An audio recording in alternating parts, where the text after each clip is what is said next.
Last time, we argued about the case of the Queen versus Dudley and Stevens, the lifeboat case, the case of cannibalism at sea.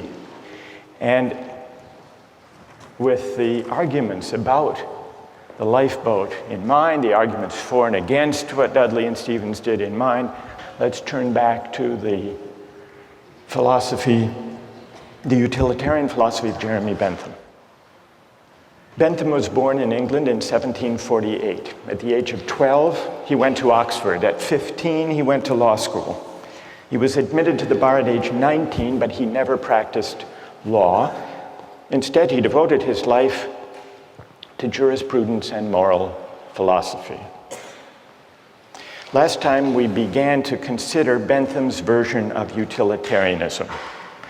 The main idea is simply stated, and it's this: the highest principle of morality, whether personal or political morality, is to maximize the general welfare, or the collective happiness, or the overall balance of pleasure over pain. In a phrase, maximize utility. Bentham arrives at this principle by the following line of reasoning. We're all governed by pain and pleasure. They are our sovereign masters, and so any moral system has to take account of them. How best to take account? By maximizing. And this leads to the principle of the greatest good for the greatest number. What exactly should we maximize? Bentham tells us happiness, or more precisely, utility. Maximizing utility is a principle not only for individuals, but also for communities and for legislators. What, after all, is a community? Bentham asks. It's the sum of the individuals who comprise it. And that's why, in deciding the best policy, in deciding what the law should be, in deciding what's just, citizens and legislators should ask themselves the question: if we add up all of the benefits of this policy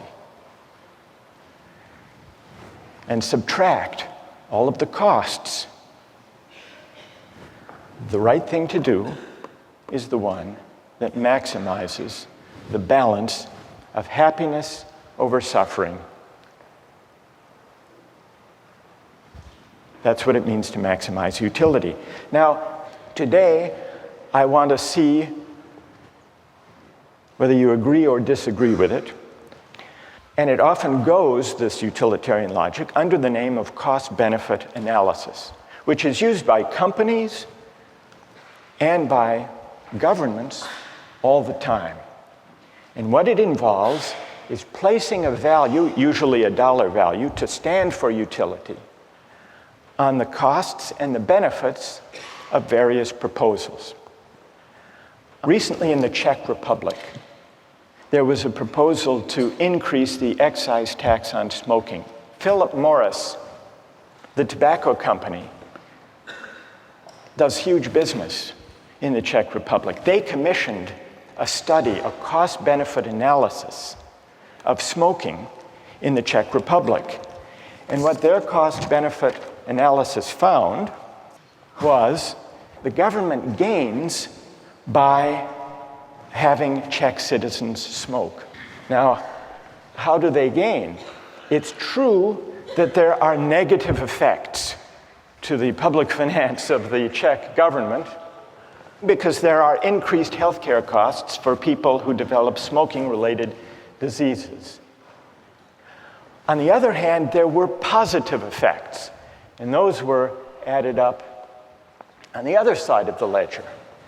The positive effects included, for the most part, various tax revenues that the government derives from the sale of cigarette products, but it also included healthcare savings to the government when people die early, pension savings, you don't have to pay pensions for as long, and also savings in housing costs for the elderly. And when all of the costs and benefits were added up, the Philip Morris study found that there is a net public finance gain in the Czech Republic of $147 million. And given the savings in housing and healthcare and pension costs, the government enjoys a savings of over $1,200 for each person who dies prematurely due to smoking. Cost-benefit analysis. Now, those among you who are defenders of utilitarianism may think that this is an unfair test. Philip Morris was pilloried in the press, and they issued an apology for this heartless calculation. You may say that what's missing here is something that the utilitarian can easily incorporate, namely, the value to the person and to the families of those who die from lung cancer. What about the value of life? Some cost-benefit analyses incorporate a measure for the value of life. One of the most famous of these involved the Ford Pinto case. Did any of you read about that? This was back in the 1970s. Do you remember what the Ford Pinto was, a kind of car? Anybody? It was a small car, a subcompact car, very popular. But it had one problem, which is the fuel tank was at the back of the car, and in rear collisions, the fuel tank exploded. And some people were killed, and some severely injured. Victims of these injuries took Ford to court to sue. And in the court case, it turned out that Ford had long since known about the vulnerable fuel tank and had done a cost-benefit analysis to determine whether it would be worth it to put in a special shield that would protect the fuel tank and prevent it from exploding. They did a cost-benefit analysis. The cost per part to increase the safety of the Pinto, they calculated at $11 per part. And this was the cost-benefit analysis that emerged in the trial. $11 per part at 12.5 million cars and trucks came to a total cost of $137 million to improve the safety. But then they calculated the benefits of spending all this money on a safer car. And they counted 180 deaths, and they assigned a dollar value, $200,000 per death. 180 injuries, $67,000. And then the cost to repair, the replacement cost for 2,000 vehicles that would be destroyed without the safety device, $700 per vehicle. So the benefits turned out to be only $49.5 million, and so they didn't install the device. Needless to say, when this memo of the Ford Motor Company's cost-benefit analysis came out in the trial, it appalled the jurors who awarded a huge settlement. Is this a counterexample to the utilitarian idea of calculating? Because Ford included a measure of the value of life. Now, who here wants to defend cost-benefit analysis from this apparent counterexample? Who has a defense? Or do you think this completely destroys the whole utilitarian calculus? Yes? Okay, well, I think that, once again, they've made the same mistake the previous case did, that they assigned a dollar value to human life. And once again, they failed to take account things like suffering and emotional losses by the families. I mean, families lost earnings, but they also lost a loved one, and that is more valued than $200,000. Right. And wait. That's good. What's your name? Julia Roto. So if 200,000, Julie, is too low a figure because it doesn't include the loss of a loved one and the loss of those years of life, what do you think would be a more accurate number?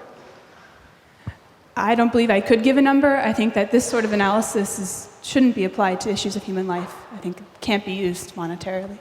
So they didn't just put too low a number, Julie says. They were wrong to try to put any number at all. All right, let's hear someone who... You have to adjust for inflation.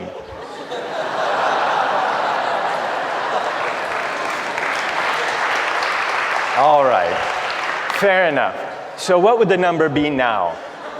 This was 35 years ago.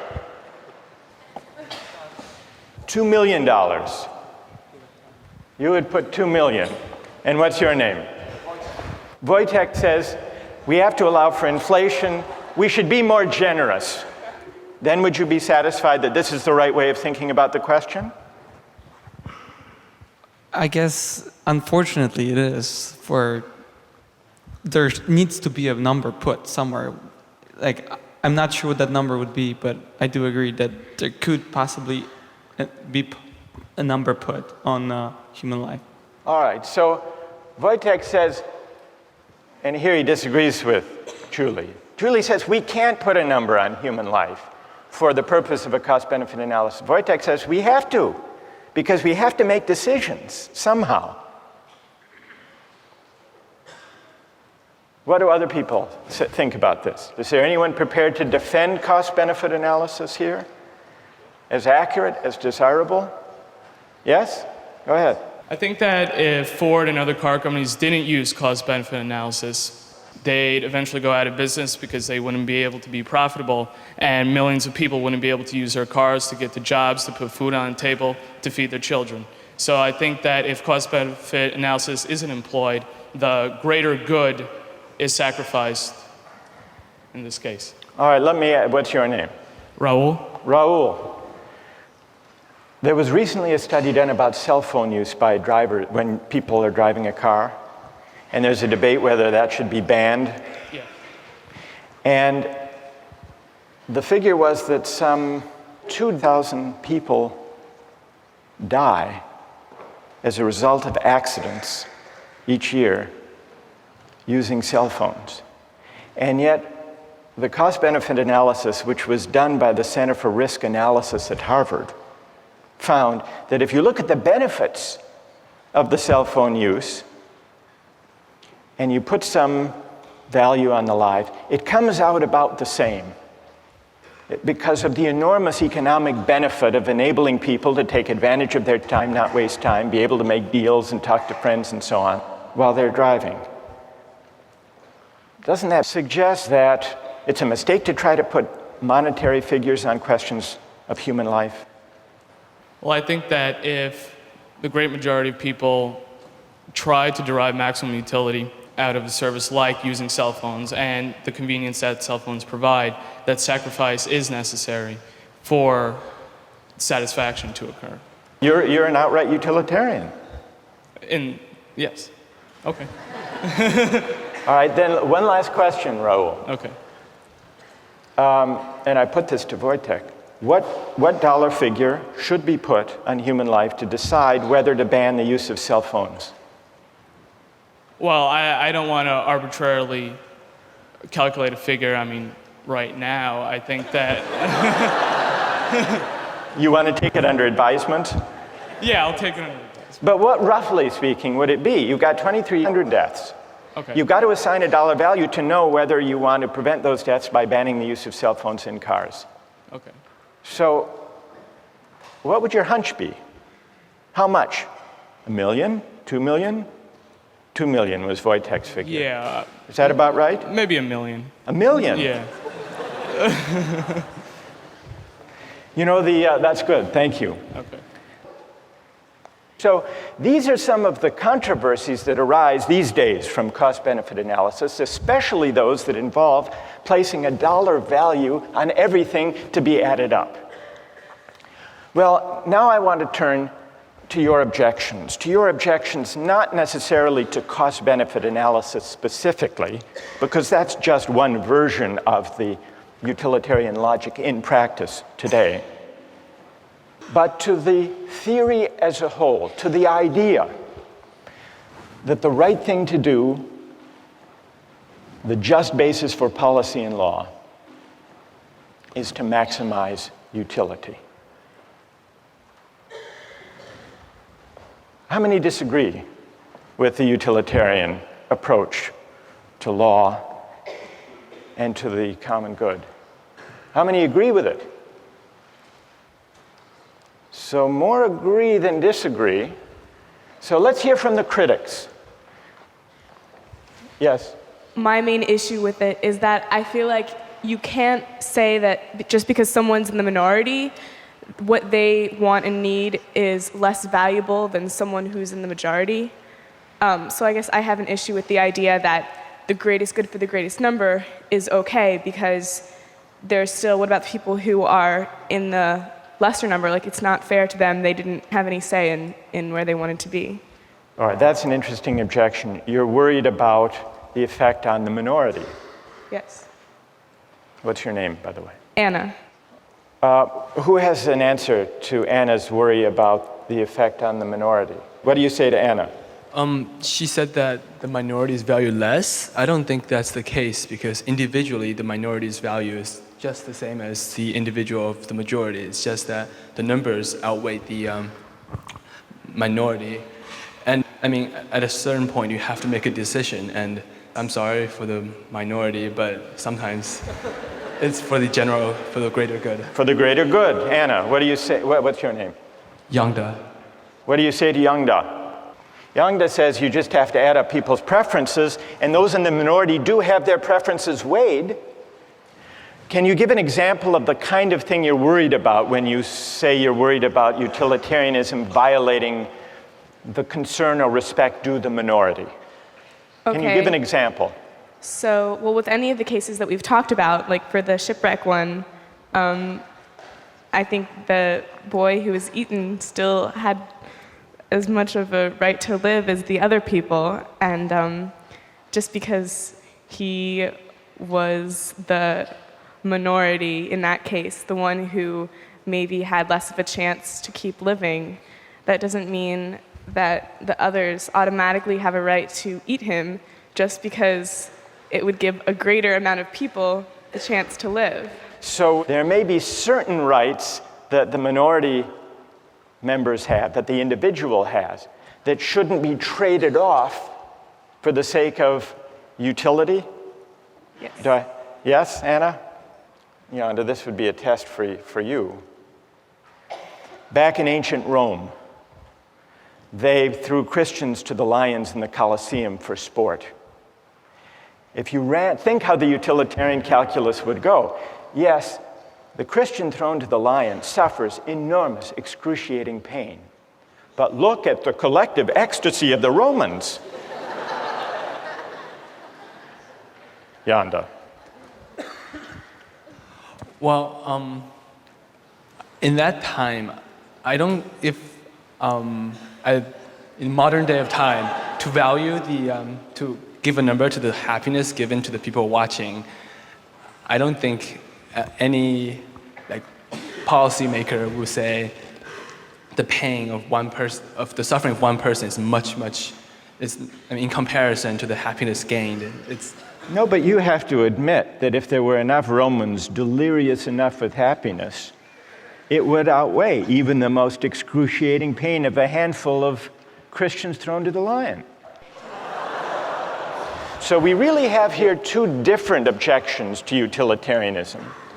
One has to do with whether utilitarianism adequately respects individual rights or minority rights, and the other has to do with the whole idea of aggregating utility or preferences or values.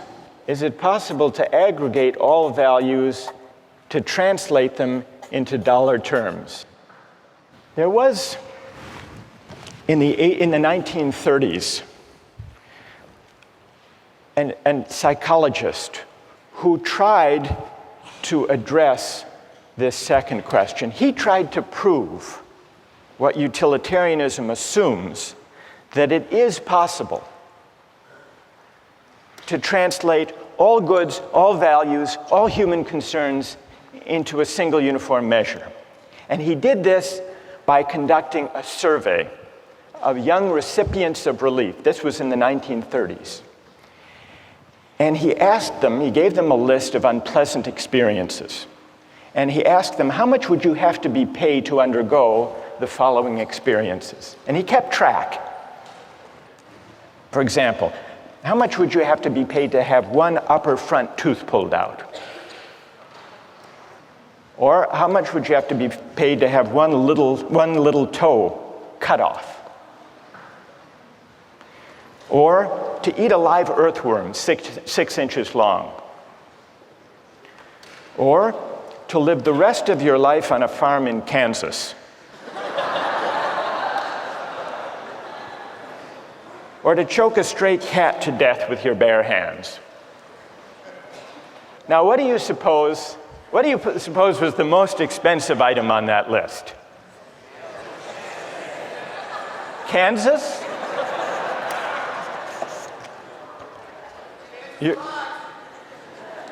You're right, it was Kansas. For Kansas, people said they'd have to be paid $300,000.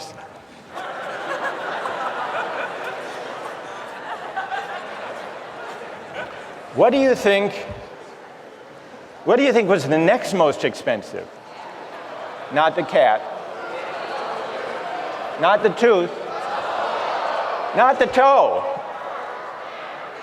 The worm. People said you'd have to pay them $100,000 to eat the worm. What do you think was the least expensive item? Not the cat, the tooth. During the Depression, people were willing to have their tooth pulled for only $4,500. Now, here's what Thorndike concluded from his study. Any want or satisfaction which exists in some amount and is therefore measurable. The life of a dog or a cat or a chicken consists of appetites, cravings, desires, and their gratifications. So does the life of human beings, though the appetites and desires are more complicated. But what about Thorndike's study? Does it support Bentham's idea that all goods, all values can be captured according to a single uniform measure of value? Or does the preposterous character of those different items on the list suggest the opposite conclusion, that maybe, whether we're talking about life or Kansas or the worm, maybe the things we value and cherish can't be captured according to a single uniform measure of value? And if they can't, what are the consequences for the utilitarian theory of morality? That's a question we'll continue with next time.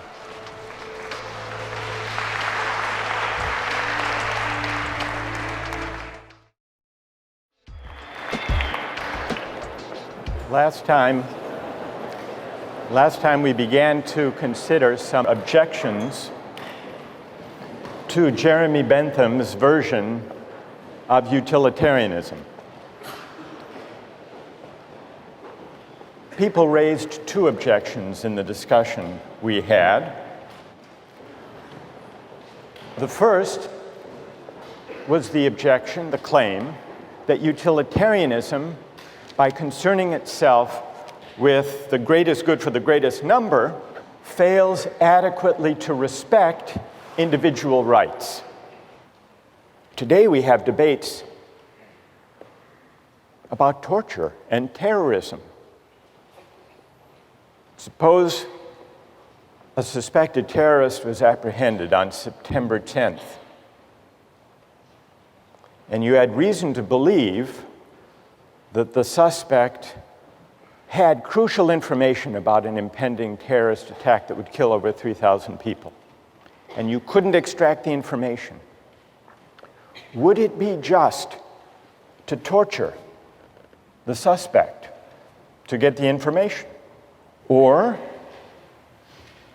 do you say, no, there is a categorical moral duty of respect for individual rights? In a way, we're back to the questions we started with about trolley cars and organ transplants. So that's the first issue. And you remember we considered some examples of cost-benefit analysis. But a lot of people were unhappy with cost-benefit analysis when it came to placing a dollar value on human life. And so that led us to the second objection. It questioned whether it's possible to translate all values into a single uniform measure of value. It asks, in other words, whether all values are commensurable. Let me give you one other example of an experience. This actually is a true story. It comes from personal experience that raises a question, at least, about whether all values can be translated without loss into utilitarian terms. Some years ago, when I was a graduate student, I was at Oxford in England, and they had men's and women's colleges. They weren't yet mixed. And the women's colleges had rules against overnight male guests. By the 1970s, these rules were rarely enforced and easily violated, or so I was told.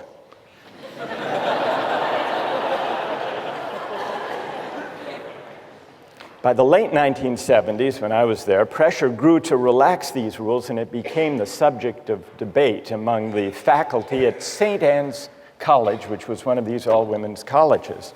The older women on the faculty were traditionalists. They were opposed to change on conventional moral grounds. But times had changed, and they were embarrassed to give the true grounds for their objection. And so they translated their arguments into utilitarian terms. If men stay overnight, they argued, the costs to the college will increase. How, you might wonder? Well, they'll want to take baths, and that'll use up hot water, they said. Furthermore, they argued, we'll have to replace the mattresses more often. The reformers met these arguments by adopting the following compromise. Each woman could have a maximum of 3 overnight male guests each week. They didn't say whether it had to be the same one or 3 different, provided, and this was the compromise, provided the guest paid 50 pence to defray the cost to the college. The next day, the national headline in the national newspaper read, St. Anne's girls 50 pence a night.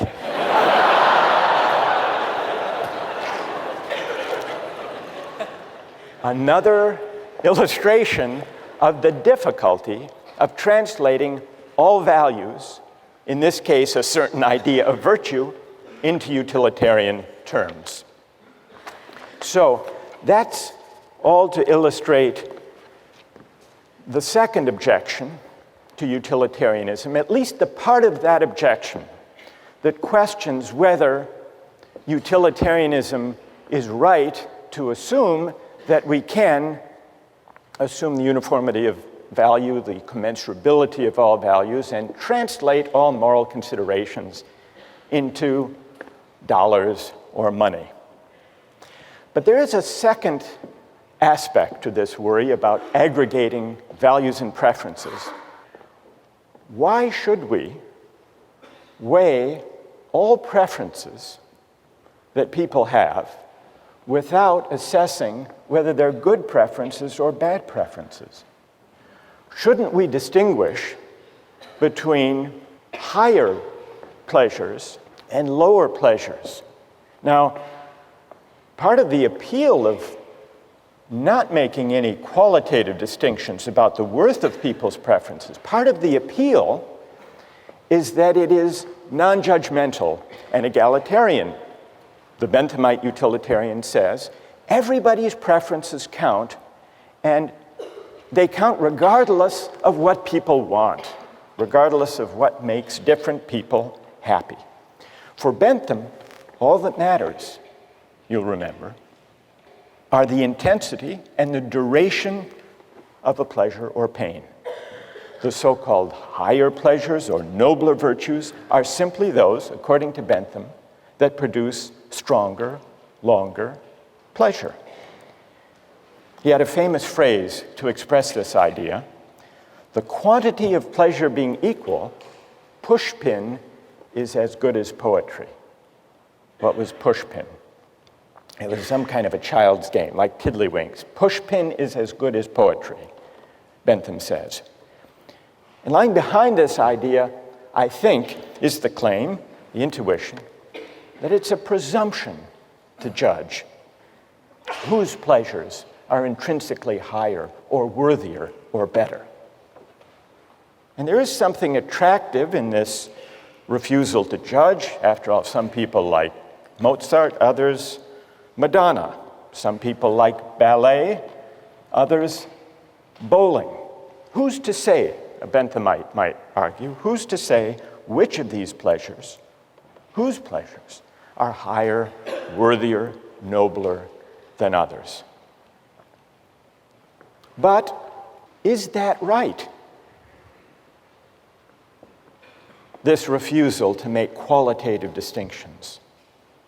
Can we altogether dispense with the idea that certain things we take pleasure in are better or worthier than others?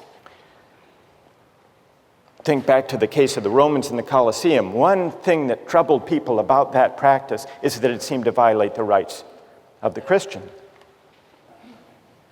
Another way of objecting to what's going on there is that the pleasure that the Romans take in this bloody spectacle, should that pleasure, which is a base, kind of corrupt, degrading pleasure, should that even be valorized or weighed in deciding what the general welfare is?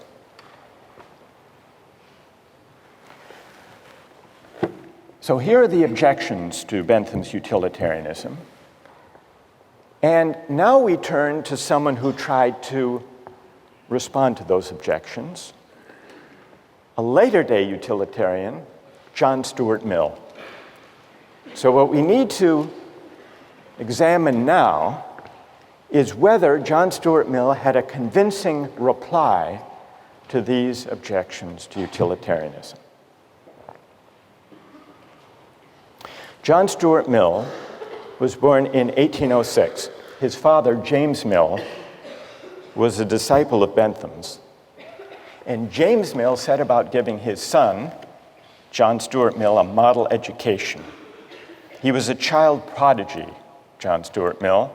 He knew Greek at the age of 3, Latin at 8, and age 10, he wrote a history of Roman law. At age 20, he had a nervous breakdown. This left him in a depression for 5 years. But at age 25, what helped lift him out of this depression is that he met Harriet Taylor. She and Mill got married. They lived happily ever after. And it was under her influence that John Stuart Mill tried to humanize utilitarianism. What Mill tried to do was to see whether the utilitarian calculus could be enlarged and modified to accommodate humanitarian concerns like the concern to respect individual rights, and also to address the distinction between higher and lower pleasures. In 1859, Mill wrote a famous book on liberty, the main point of which was the importance of defending individual rights and minority rights. And in 1861, toward the end of his life, he wrote the book we read as part of this course, Utilitarianism. He makes it clear that utility is the only standard of morality, in his view. So he's not challenging Bentham's premise. He's affirming it he says very explicitly, the sole evidence it is possible to produce that anything is desirable is that people actually do desire it. So he stays with the idea that our de facto, actual, empirical desires are the only basis for moral judgment. But then, on page 8, also in chapter 2, he argues that it is possible for a utilitarian to distinguish higher from lower pleasures. Now, those of you who have read Mill already, how, according to him, is it possible to draw that distinction? How can a utilitarian distinguish qualitatively higher pleasures from lesser ones, base ones, unworthy ones? Yes? If you've tried both of them, and you'll prefer the higher one naturally, always. That's great. That's right. What's your name? John. So, as John points out, Mill says, here's the test. Since we can't step outside actual desires, actual preferences, that would violate utilitarian premises. The only test of whether a pleasure is higher or lower is whether someone who has experienced both would prefer it. And here, in chapter 2, we see the passage where Mill makes the point that John just described. Of two pleasures, if there be one to which all or almost all who have experience of both give a decided preference, irrespective of any feeling of moral obligation to prefer it, in other words, no outside, no independent standard, then that is the more desirable pleasure. What do people think about that argument?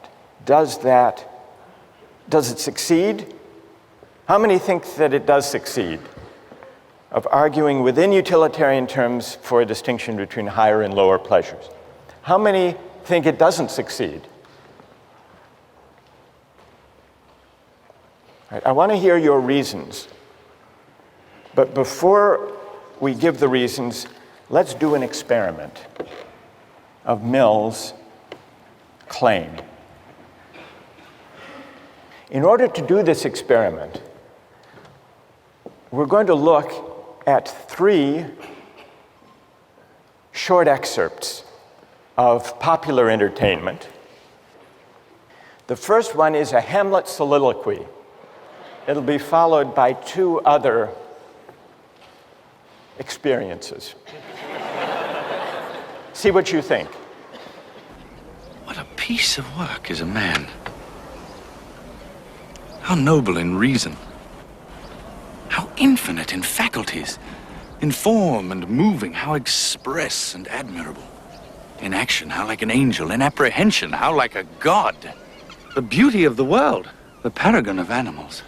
And yet to me, what is this quintessence of dust? Man delights not me.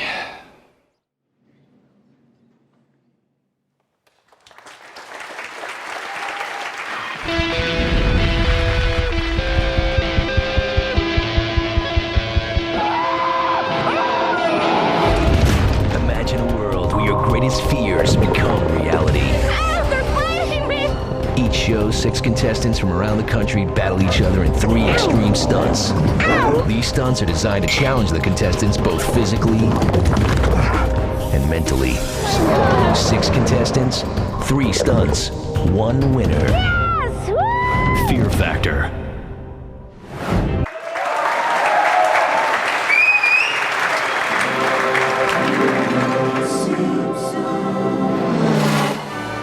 Hi, diddly ho, pedal to the metalophiles. Flanders, since when do you like anything cool? Well, I don't care for the speed, but I can't get enough of that safety gear. Helmets, roll bars, caution flags. I like the fresh air and looking at the poor people in the infield.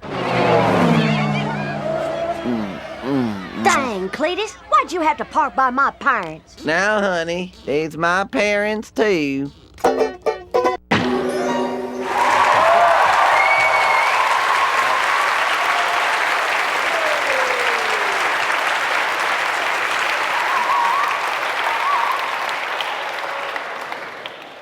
I don't even have to ask which one you like most. The Simpsons, how many like The Simpsons most? How many Shakespeare? What about Fear Factor? How many preferred Fear Factor? Really?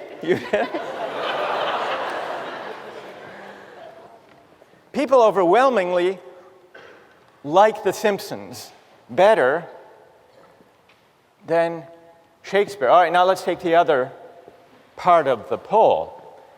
Which is the highest experience or pleasure? How many say Shakespeare?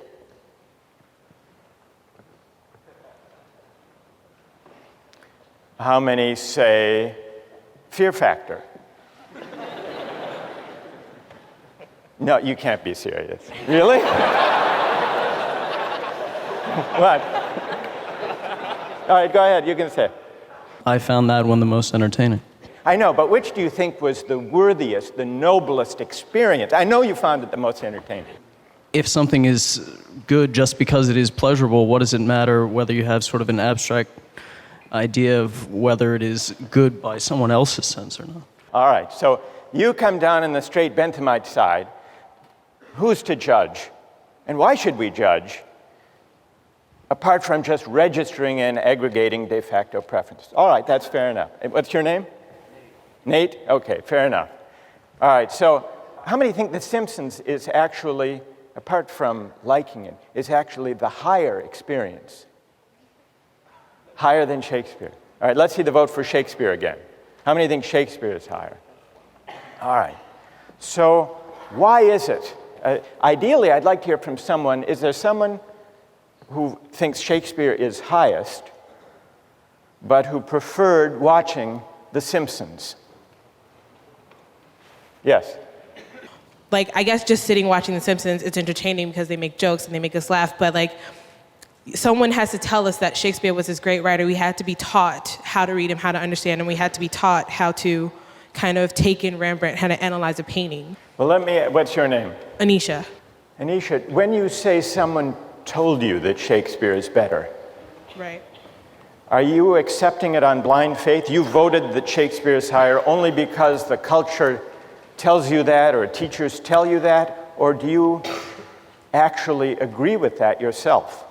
Well, in the sense of Shakespeare, no, but earlier you made an example of Rembrandt. I feel like I would enjoy reading a comic book more than I would enjoy kind of analyzing Rembrandt because someone told me it was great, you know? Right, so some of this seems to be, you're suggesting a kind of cultural convention and pressure. We're told what books, what works of art are great.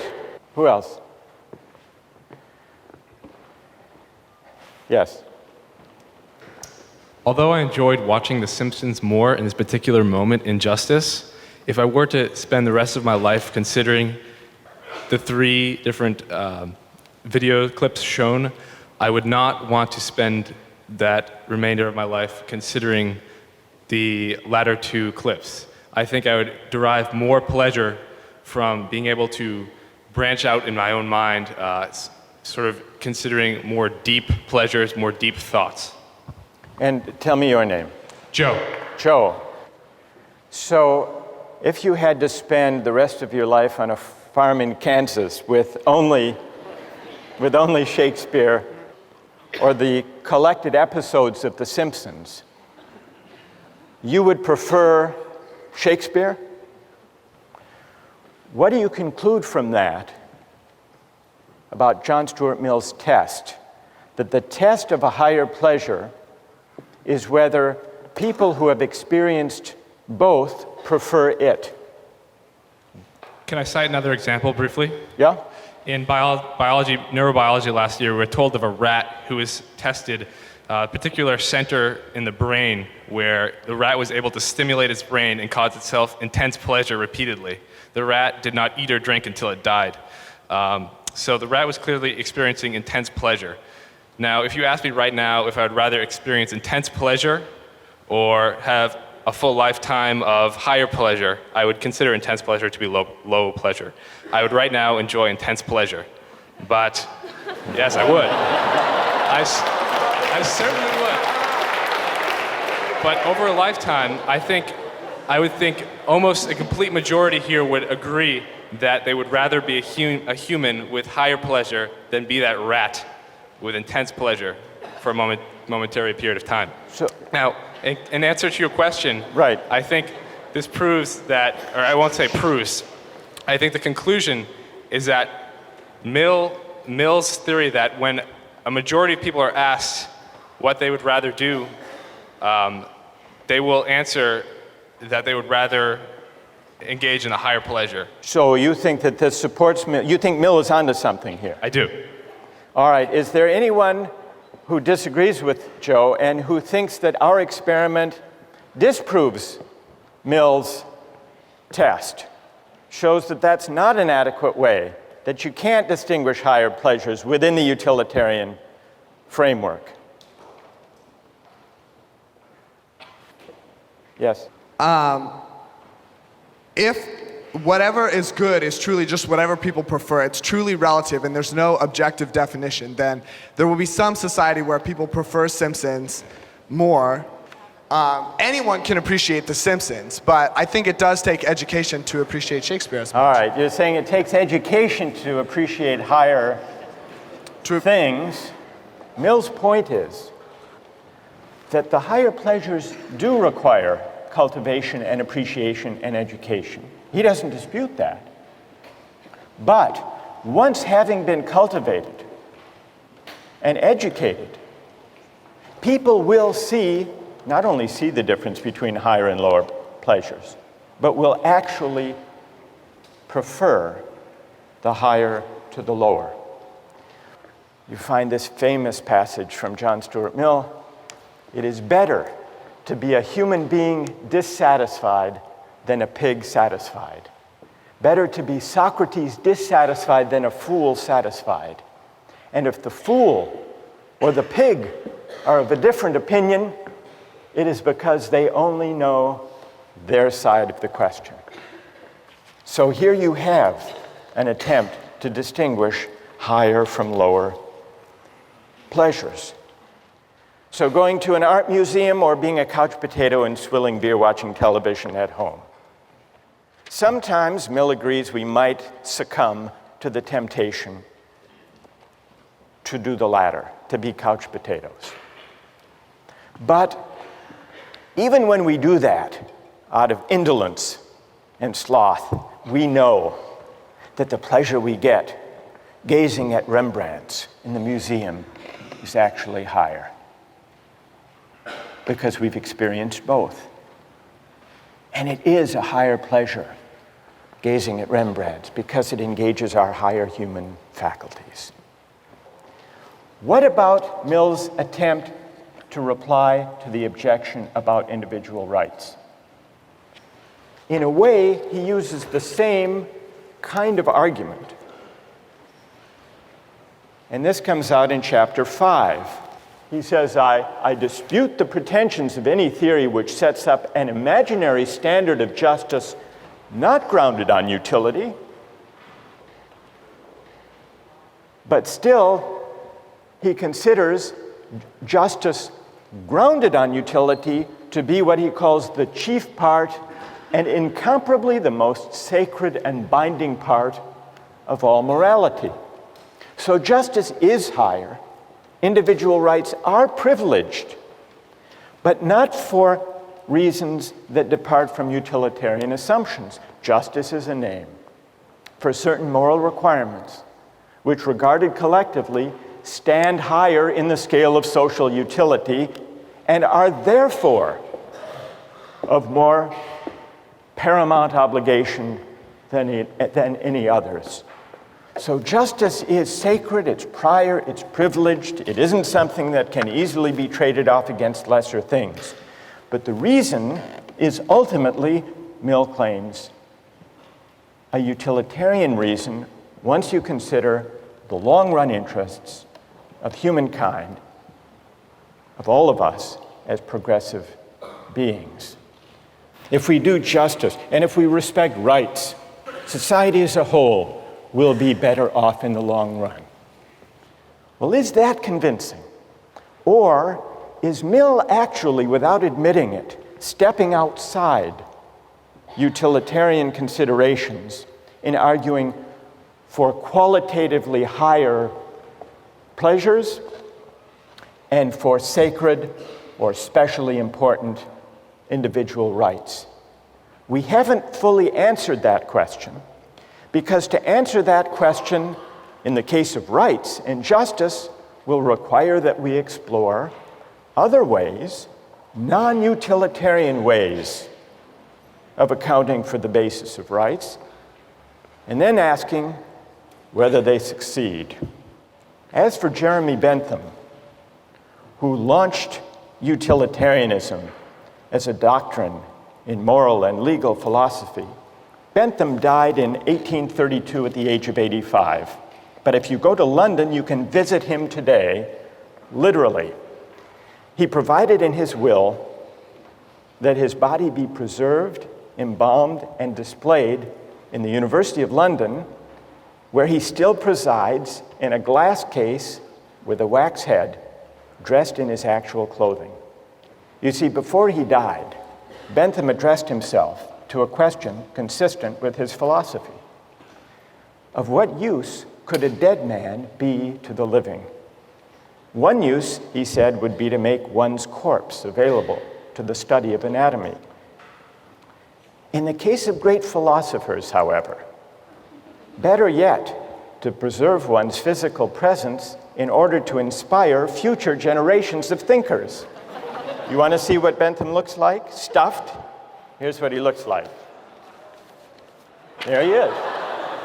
Now, if you look closely, you will notice that the embalming of his actual head was not a success. So they substituted a waxed head, and at the bottom, for verisimilitude, you can actually see his actual head on a plate.